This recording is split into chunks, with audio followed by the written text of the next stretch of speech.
হাসির রাজা, জ্ঞানের রাজা, রসিক রাজা গোপাল ভাঁড়। বলছি গোপাল রওনা দি। মহারাজ এত ব্যস্ত হবেন না মহারাজ। হ্যাঁ হ্যাঁ, তা মহারাজ, আপনাকে দেখে মনে হচ্ছে আপনি রাতে একটু ঘুমোননি। হ্যাঁ ঠিকই ধরেছ, তাছাড়া ঘুম হবে কি করে বলো, আমার বাড়িতে যে ছোট্ট রাজপুত্র আসছে। তা অবশ্য ঠিক, সেই কবে থেকে আমাদের নাতিকে দেখার জন্য আমরা বসে আছি। আচ্ছা গোপাল, তুমি এইবারে রওনা দাও, বেশি দেরি করো না, জাহাজ ঢুকবার সময় হয়ে এলো। আপনি কিচ্ছু চিন্তা করবেন না মহারাজ, আমি একদম সযত্নে আপনার নাতি ও বৌমাকে রাজপ্রাসাদে নিয়ে আসব। গোপাল, খুঁজে পেতে কোনো রকম অসুবিধে হবে না। মনে আছে রানীমা? এখন তাহলে আসি।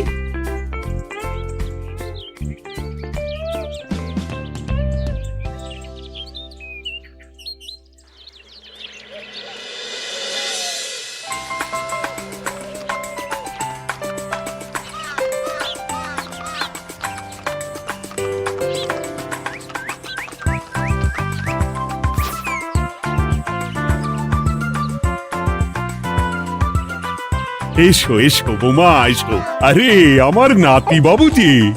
বৌমা, পথে আসতে কোনো কষ্ট হয়নি তো? এইটুকু পথ আসতে কোনো রকম কষ্ট হয়নি মা। গোপাল কাকা এত ভালো যে কি বলবো। যাক যাক, গোপাল তাহলে আরো একবার আমার মান রাখলো। যতদিন গোপালের ধরে থাকবে তার প্রাণ, সে ততদিন মহারাজের রাখবে যে মান।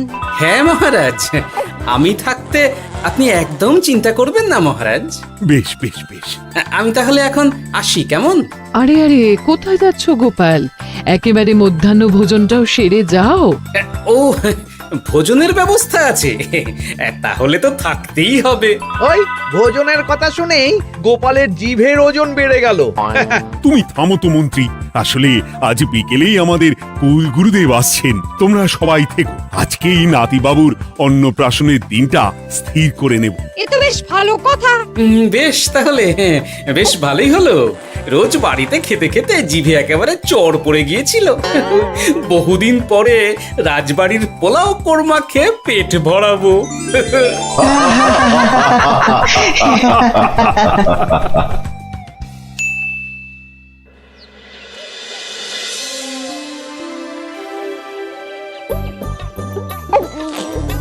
বাহ, তোদের নাতির তো ঢের উন্নতি হবে রে, খুব প্রতিপত্তি হবে, নাম যশ সব হবে, কোনো চিন্তা নেই।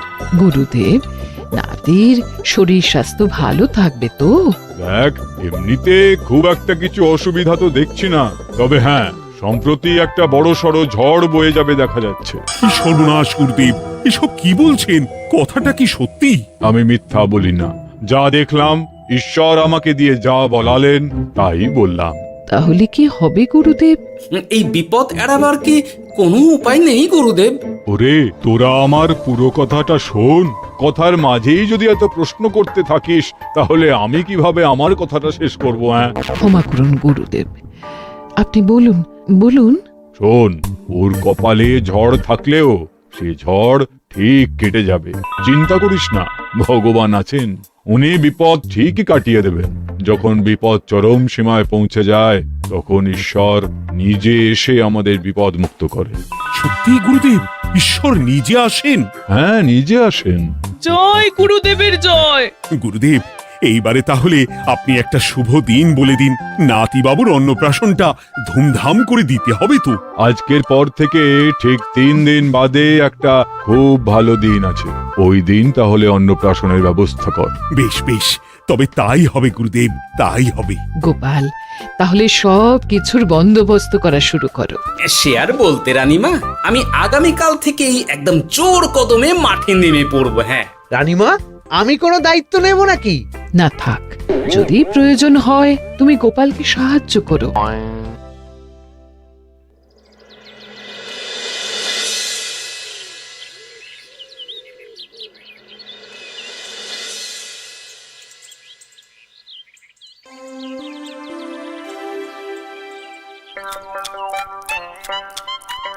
অপূর্ব হয়েছে রান্নাগুলো। সুযোগ পেয়েছে, এক একেবারে 3 দিনের খাওয়া খেয়ে নিচ্ছে।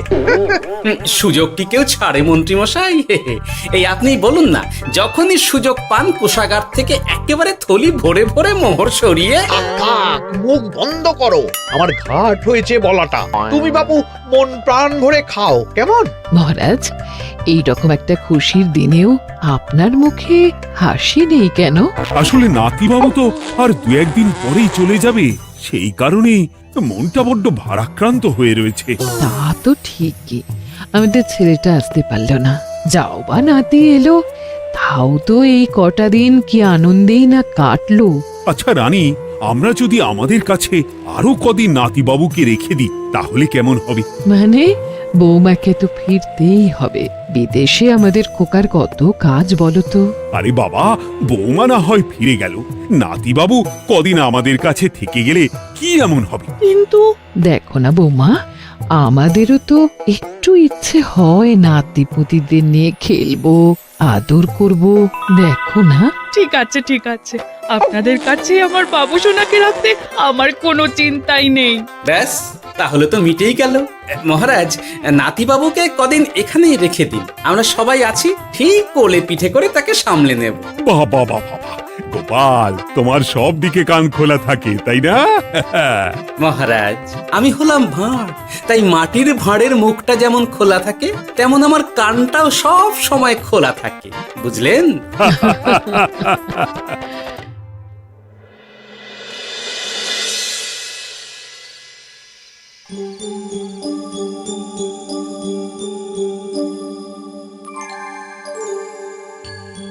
কি ব্যাপার মহারাজ, আপনি এখনো শোননি কেন?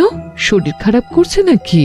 না রানী, একটা কথা খুব ভাবাচ্ছে বুঝলে। কি কথা মহারাজ? এই যে সেদিন গুরুদেব বললেন না, যখন গভীর বিপদ আসে তখন ঈশ্বর নিজে আসেন বিপদে মোকাবিলা করার জন্য। হ্যাঁ মহারাজ, বললেন তো। আচ্ছা, ঈশ্বর কি বিপদে সত্যিই নিজে আসেন? কিন্তু তিনি নিজে তো বিশাল শক্তিধর, ক্ষমতাবান, তাহলে তিনি নিজে না এসে অন্য কাউকে পরিস্থিতির মোকাবিলা করতে পাঠান না কেন? মহারাজ, ঈশ্বর কখনো কখনো নিজেই হয়তো আসেন, অথবা কখনো কারো দ্বারা বিপদ খণ্ডন করেন। ব্যাপারটা খুবই সহজ মহারাজ। না না, কিন্তু আমার মনে হয়। মহারাজ, আপনার কি মনে হয় আমি জানি না, তবে আমার যা মনে হয় আপনাকে বলেছি। আগামীকাল একবার সভাসদদের প্রশ্নটা করতে হবে, দেখি তারা কি বলে। আগামীকাল সকালে আবার বৌমা ফিরে যাবে।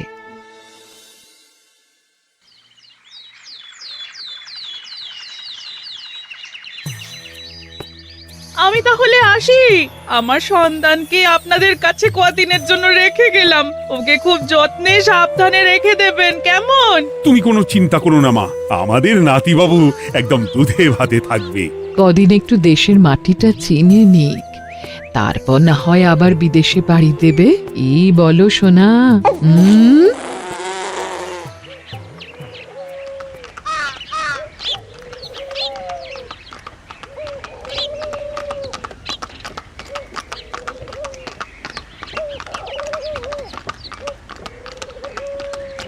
বৌমা তো চলে গেল, এইবারে তাহলে আমরাও যাই।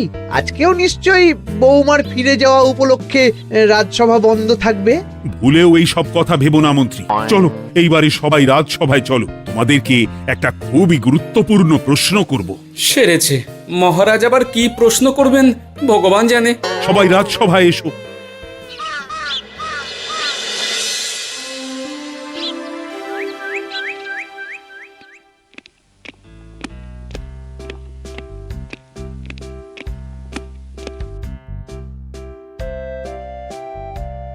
আচ্ছা, তোমরা সকলে বলো তো, ঈশ্বর কি সত্যি বিপদ খণ্ডনে এই ধরাধামে অবতীর্ণ হন? আচ্ছা, তাই যদি হয় তাহলে ঈশ্বর নিজে না এসে তার প্রতিনিধি হিসেবে অন্য কাউকে বিপদ খণ্ডন করতে পাঠান না কেন? হ্যাঁ হ্যাঁ, ঠিকই তো। কেন কেন, ঈশ্বর তো মহাশক্তিধর, উনি চাইলেই যা খুশি তাই করতে পারেন। মহারাজ, আমাদের যেমন ইচ্ছে হলে আমরা খাই দাই ঘুমাই ঘুরে বেড়াই, ঠিক সেই রকম ঈশ্বরেরও ইচ্ছা হয় নিজে নেমে এসে জগতের কল্যাণ করার। না না না, আমি কিন্তু আমার প্রশ্নের যথাযথ উত্তর পেলাম না। এই গোপাল, তুমি কিছু বলো না, একদম মুখে কুলুপ দিয়ে বসে আছো কেন? হ্যাঁ, না মহারাজ, মুখে কুলুপ দিয়ে নেই, আসলে খিদেতে পেটে ছুঁচো দৌড় দিচ্ছে। বেশি কথা বললে খাটনি হবে, আরো খিদে বাড়বে, তাই চুপ করে আছি আর কি। ইস, শুধু খাওয়া আর খাওয়া, সব সময় শুধু খাওয়ার চিন্তা। গোপাল, ছি, লজ্জা করে না? এমন একটা গুরুত্বপূর্ণ সময়ে তুমি আমার প্রশ্নের উত্তর না দিয়ে মনে মনে খাবারের কথা ভাবছো। আসলে মহারাজ, ওই না খেলে যে মাথাটা কাজ করে না, পেটে খিদে মুখে লাজ, এমন করলে তো মগজটাই পুরো ঘেঁটে ঘ হয়ে যাবে মহারাজ। বেটাকে তাড়িয়ে দিন। যাও যাও গোপাল, আমার রাজসভা থেকে এক্ষুনি বিদেয় হও দেখি। যাও যাও, তুমি যাও। যার সব সময় শুধু খাওয়ার চিন্তা, এমন পেটুককে সভায় রেখে আমার কোনো কাজ নেই। কিন্তু মহারাজ, চুপ, একদম চুপ। তুমি যাও গোপাল, যাও। যদি কোনোদিনও উত্তর খুঁজে পাও, তবেই আবার এই সভায় তোমার মুখ দেখিও।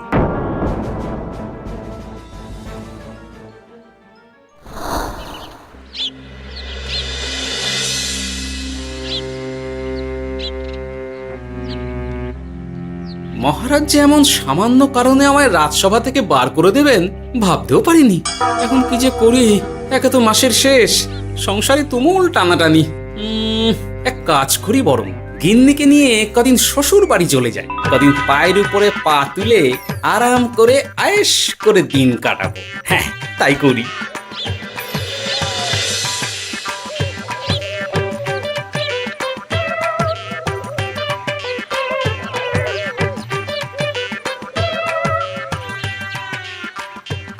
গিন্নি, ও গিন্নি, বলছি কি, ওই শিগগিরই তল্পি তল্পা গুছিয়ে তোমার বাপের বাড়ি চলো। এই কটা দিনের জন্য দুজনে ঘুরে আসি, বুঝলে? কি ব্যাপার? তোমার হঠাৎ করে আমার বাপের বাড়ি যাবার হিড়িক কেন? কিছু মতলব আছে নাকি? আমি না তোমার স্বামী? তুমি আমাকে এভাবে বেমক্কা মতলববাজ বলতে পারলে? হ্যাঁ, কোথায় আমি তোমার কথা ভেবে কথাটা বললাম, আর তুমি কি না আমায় স্বামী না স্বামী কে জানে? এই গত 3 মাস ধরে বাপের বাড়ি যাওয়ার কথা বলছি, তুমি তো তখন কানেই নিচ্ছিলে না, এখন হঠাৎ? আচ্ছা আচ্ছা, বুঝেছি বুঝেছি, অনেক ঝগড়াঝাটি হয়েছে, এইবারে তল্পি তল্পা গুছিয়ে চলো, মেলা সময় বয়ে যাচ্ছে। কি এক্ষুনি যাবে নাকি? সন্ধে হয়ে এলো তো। সন্ধে হয়ে এলো তো কি হয়েছে, চলো চলো চলো, শিগগিরই চলো। ঠিক আছে, আমি প্রস্তুত হচ্ছি, তুমি তাহলে একখানা গরুর গাড়ি ডেকে আনোগে, যাও যাও। আরে মিছিমিছি গরুর গাড়ি রাখবো কেন? আরে বাবা, আমরা হেঁটে যাব, হেঁটে। কি বলছো? এতটা রাস্তা বনের মধ্যে দিয়ে আমরা হেঁটে যাব? শোনো গিন্নি, ওই বাতের ব্যথায় না হাঁটাটা বেশ ভালো, বুঝলে? চলো চলো, দেখবে কোনো রকম অসুবিধে হবে না। হ্যাঁ, আমি তো আছি নাকি? হ্যাঁ,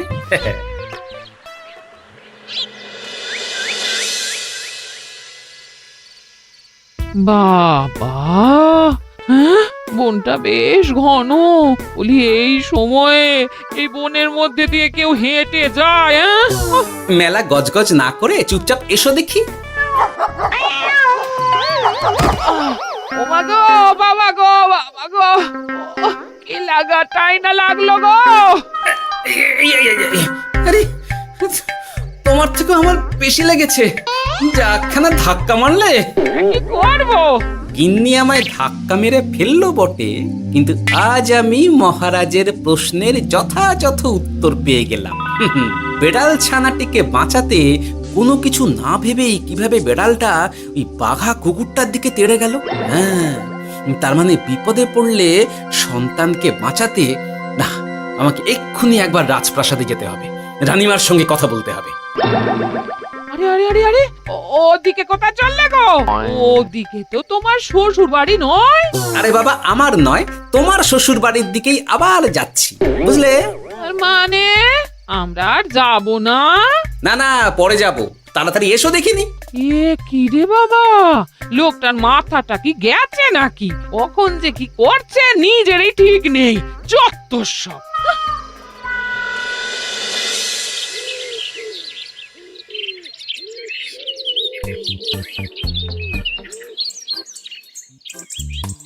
আরে গোপাল দাদা, তুমি এখন কি ব্যাপার গো? আমি একটু রানিমার সঙ্গে দেখা করতে চাই, খুব দরকার। কিন্তু এখন তো সকলে ঘুমাচ্ছে, তাই আমি তো এখন তোমাকে ঢুকতে দিতে পারবো না। আরে অযথা কথা না বলে পথ ছাড়ো, ভিতরে ঢুকতে দাও। গোপাল দাদা, তুমি এই সময় ওই ঢোকার জন্য অহেতুক জেদ করো না। তাছাড়া আমি যতদূর জানি তোমায় তো মহারাজ তাড়িয়ে দিয়েছিলেন, তাহলে আবার বহাল হব, চিন্তা করো না। দয়া করে এখন ঢুকতে দাও। গোপাল দাদা। আহ পেয়াদা, এই এই কি ব্যাপার? এত হইচই কিসের? কি হয়েছে? রানীমা, আমি আপনার সঙ্গে একটু কথা বলতে চাই, বিশেষ দরকার আছে। এসো এসো, ভেতরে এসো। তাহলে মহারাজকে তোমার পরিকল্পনা মতো বাইরে নিয়ে যেতে পারলেই উনি ওনার প্রশ্নের উপযুক্ত জবাব পেয়ে যাবেন, বলছো? সে ব্যাপারে আপনি 100% নিশ্চিত থাকুন রানীমা। এখন আপনি শুধু আমার পরিকল্পনা অনুযায়ী মহারাজকে নৌকা বিহারে যেতে রাজি করান। তারপর কি হয় সেটা আপনি নিজেই সচক্ষে প্রমাণ পেয়ে যাবেন। তোমার উপরে আমার অগাধ আস্থা গোপাল। ঠিক আছে, তুমি যেমনটা বললে ঠিক ওইভাবেই আমি নৌকা বিহারের ব্যবস্থা করছি। রানীমা, দেখবেন এই পরিকল্পনাটা যাতে কোনোভাবেই পাঁচকান না হয়, তাহলে কিন্তু সব ভেস্তে যাবে। নিশ্চিন্তে থাকো গোপাল, কিচ্ছু হবে না, নিশ্চিন্তে থাকো।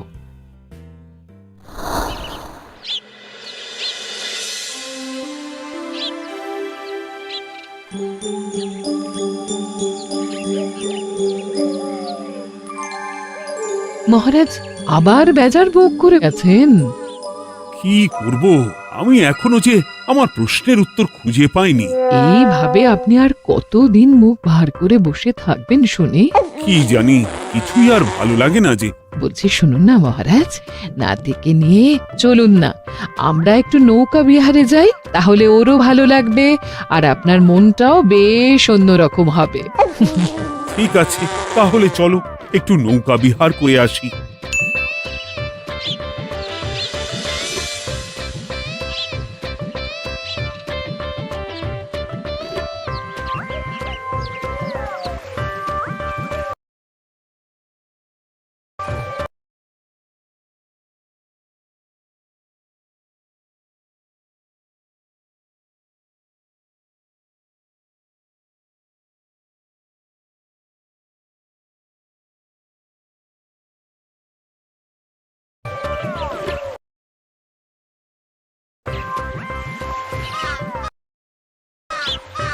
এই তো মহারাজ, আসুন আসুন, সে কখন থেকে আপনার জন্য অপেক্ষা করছি। এ কি গোপাল, তুমি এখানে? কি ব্যাপার? তোমার সঙ্গে তোমার স্ত্রীও আছেন দেখছি। মহারাজ, কতদিন আপনাকে দেখিনি বলুন তো, তাই আজকে একদম সস্ত্রীক চলে এলাম। চলুন চলুন, সকলে মিলে নৌকো বিহার করে আসি। কিন্তু আমি তো তোমাকে তাড়িয়ে দিয়েছিলাম, তারপরেও তুমি। মহারাজ, অনেক তো হয়েছে, এখন এসব কথা ছেড়ে নৌকোতে টুকুস করে উঠে পড়ুন দেখি। কিন্তু মহারাজ অযথা দেরি করবেন না, চলুন উঠে পড়ুন।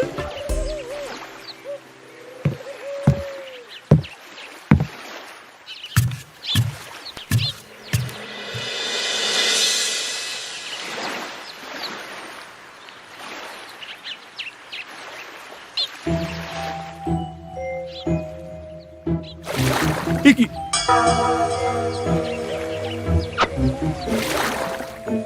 এই নাও, দেখো দেখো, ও কোনো সাড়া শব্দ করছে না কেন? সারা শব্দ করবেন না মহারাজ। মানে এসব কি বলছো? এই পুটুলির ভেতরে তো আপনার নাতি নেই, এখানে নাতির বদলে রয়েছে একখানা খেলার পুতুল। এসব কি বলছো তুমি? এইটা যদি পুতুলি হয় তাহলে আমার নাতিবাবু কোথায়? হ্যাঁ, আপনার নাতি এইখানে একদম সুরক্ষিত অবস্থাতেই আছে। যাক বাবা, আমি যে কি ভয় পেয়ে গেছিলাম তার কি বলবো। কিন্তু রানী, তুমি আমার সঙ্গে হঠাৎ কেন এমন ছলনা করলে? হ্যাঁ, আমার কথাই মহারাজ, কেন? আসলে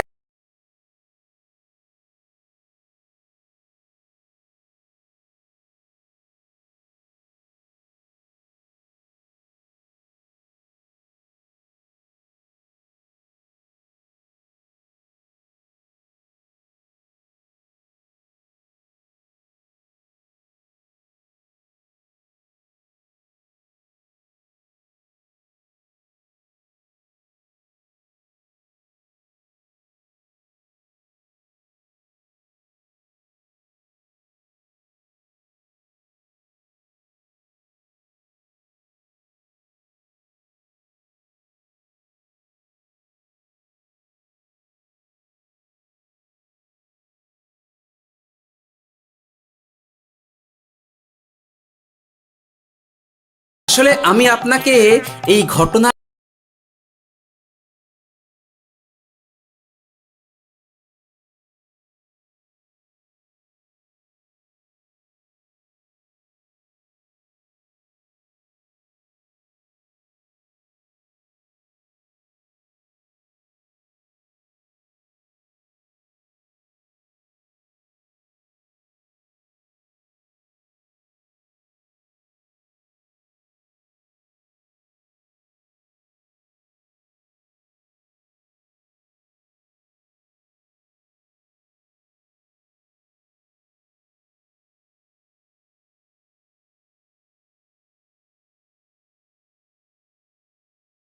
ঘটনার মধ্যে দিয়ে আপনার প্রশ্নের আসল উত্তরখানা দিতে চেয়েছিলাম। তাই গোপাল, কি বলতে চাইছো একটু খুলে বলো তো। আপনি জানতে চেয়েছিলেন যে ঈশ্বর যেহেতু বিশাল ক্ষমতাধর, তাই সন্তানের বিপদে তিনি নিজে না এসে অন্য কাউকেও তো তার প্রতিনিধি হিসাবে বিপদটা কাটাতে পাঠাতে পারেন। হ্যাঁ, কিন্তু তার সঙ্গে এই ঘটনার কি সম্পর্ক শুনি?